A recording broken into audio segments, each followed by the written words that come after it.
Scan करेंगे पारू विधानसभा seat को। पारू विधानसभा seat के समीकरण क्या कहते हैं, इस बार यहां चुनावी माहौल में किसकी ओर हवा बह रही है, ये भी जानेंगे। चलेंगे राकेश रंजन जी के पास और उनसे समझेंगे इस सीट को। इस सीट को इस बार एनडीए फोल्डर में आरएलएम के हिस्से में दिया गया है। आरएलएम के प्रत्याशी इस बार यहां चुनावी मैदान में है। राकेश जी, पारू विधानसभा सीट की बात करें तो इस बार राष्ट्रीय लोक मोर्चा उपेंद्र कुशवाहा की पार्टी के हिस्से में ये सीट गई है। इस बार यहाँ के क्या समीकरण बन रहे हैं, माहौल क्या कह रहा है यहाँ पे?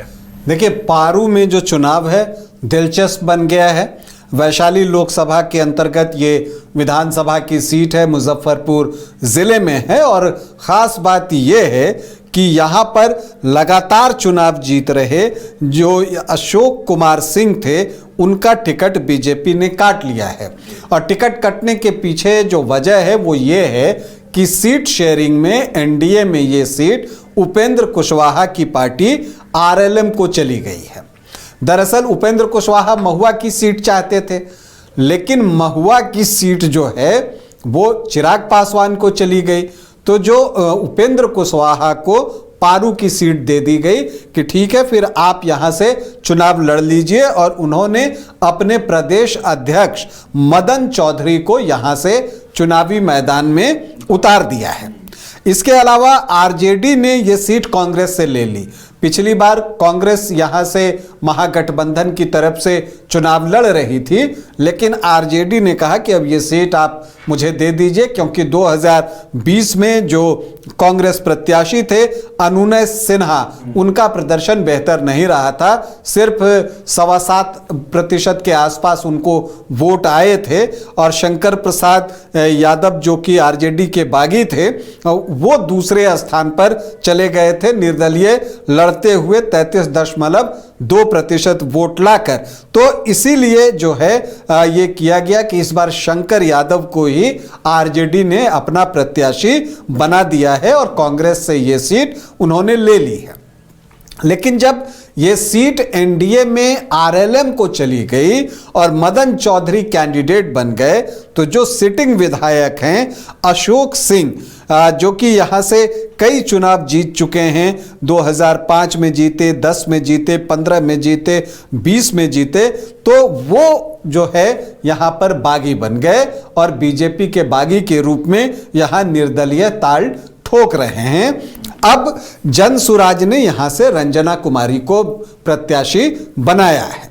तो अब यहां का चुनाव जो है वो बहुत दिलचस्प हो गया है। अशोक सिंह जितना बेहतर करेंगे, मदन चौधरी की परेशानी उतनी बढ़ती चली जाएगी।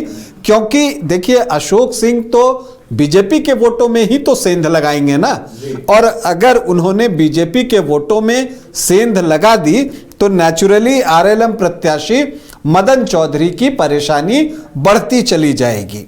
तो इसीलिए यहाँ का चुनाव जो है वो बहुत रोचक हो गया है। और अभी तो ये चीजें दिखती हैं, कुल 10 प्रत्याशी पारू से अपनी किस्मत आजमा रहे हैं, लेकिन जब यहाँ पर चुनाव धीरे धीरे नजदीक पहुंचेगा तब जनता जो है एक निर्णय ले सकती है कि चुनाव किन दो प्रत्याशियों के बीच है और वो किनको वोट करे। इस पर भी बहुत कुछ निर्भर करेगा। देखिए, अशोक सिंह के लिए भी ये बड़ी परीक्षा है, क्योंकि वो 4 बार के विधायक हैं और अब जो है यहाँ पर एक चुनौती वो निर्दलीय लड़ रहे हैं। तो ये भी तो बात है ना कि पार्टी के कितने वोट थे और अशोक सिंह के कितने वोट थे, उसका भी खुलासा इस चुनाव में हो जाएगा। तो इसीलिए उनके लिए भी कड़ी परीक्षा है और कड़ी परीक्षा मदन चौधरी के लिए भी है, क्योंकि मदन चौधरी अगर पूरे एनडीए को वोटों को नहीं समेट पाएंगे तो ऐसी परिस्थिति में एडवांटेज आरजेडी होगा, मतलब शंकर यादव को जो है फायदा मिल सकता है।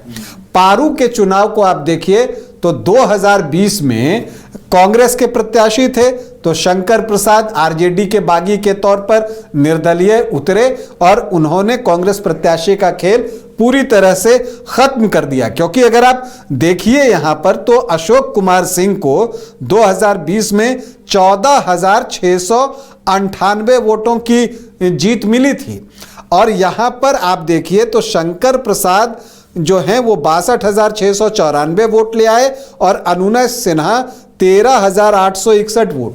तो बिल्कुल नेक टू नेक फाइट था अगर दोनों मिलकर चुनाव लड़ रहे होते, मतलब कांग्रेस और आरजेडी।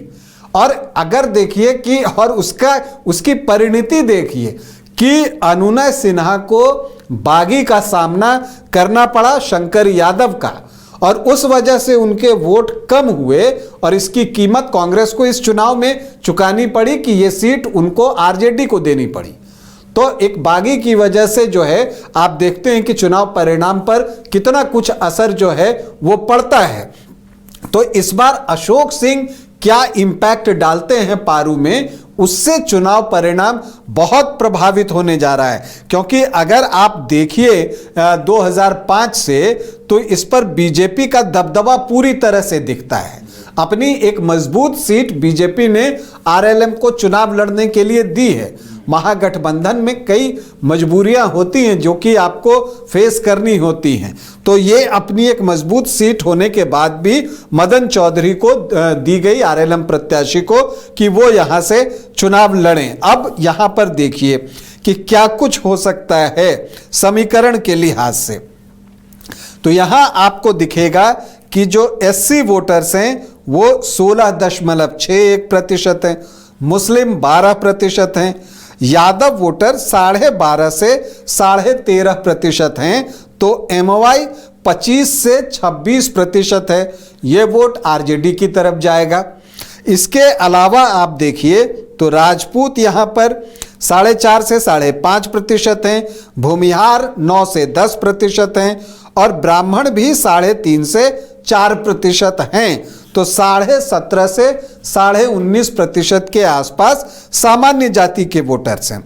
लवकुश वोटों की बात कीजिए तो जो कुशवाहा हैं 3.5 से 4.5 और जो कुर्मी हैं वो 4 से 4.5% के आसपास हैं। तो लवकुश के वोट 7.5 से 8.5% के वोट हैं। और ये वोट चूंकि ये उपेंद्र कुशवाहा की पार्टी के कैंडिडेट हैं तो आप मानकर चलिए कि ये पूरा का पूरा इंटैक्ट होकर आरएलएम प्रत्याशी के पीछे जाएगा। और वैश्य 12 से 13% हैं और जो मदन चौधरी यहां आरएलएम के कैंडिडेट हैं वो भी वैश्य जाति से आते हैं। तो ये 12 से 13% भी पूरी तरह से आपको मदन चौधरी के पास ही जाने हैं, ये मानकर चलिए। अब हम दोनों दलों की स्थिति देख लें। आरजेडी का एमवाई है। अब अदर ओबीसी ईबीसी यहां पर 18 से 20% है, जिसमें सहनी वोटर 6.5 से 7% है। अब चूंकि मुकेश सहनी को महागठबंधन ने डिप्टी सीएम का फेस बनाया है तो महागठबंधन को ये उम्मीद होगी कि मुकेश सहनी जो हैं, जो मल्लाह वोटर्स हैं, उनको महागठबंधन की तरफ शिफ्ट कर देंगे। तो ऐसी परिस्थिति में एमवाई के 25-26 के साथ सहनी के 6.5 से 7% वोट भी आरजेडी अपने खाते में देख रहा है। तो वो आंकड़ा 32 से 34% के आसपास पहुंचता है। अब आप यहां पर यह देखें कि बीजेपी मतलब कि आरएलएम का क्या हिसाब किताब है। तो सामान्य जाति के 17.5 से 19.5% पर उसकी नज़र है। लवकुश के 7.5 से 8.5% वोटों पर उसकी नज़र है और वैश्य के 12 से 13% वोटों पर नज़र है। तो ये 38 से 39% जो है वो आंकड़ा पहुंचता है। तो ऐसे में आपको दिखेगा कि एनडीए की स्थिति मजबूत है।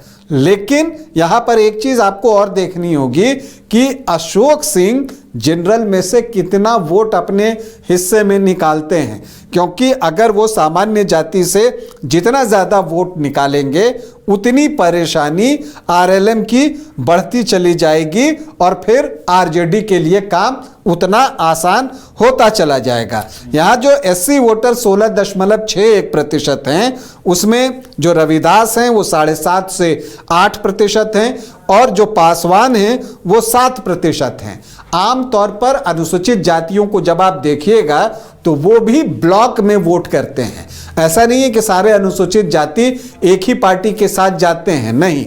जैसे रविदास हैं तो उनका झुकाव ट्रेडिशनली महागठबंधन की तरफ होता है, और जो पासवान है उनका जो झुकाव है वो ट्रेडिशनली जो है वो आपको एनडीए की तरफ होता है चिराग पासवान की वजह से।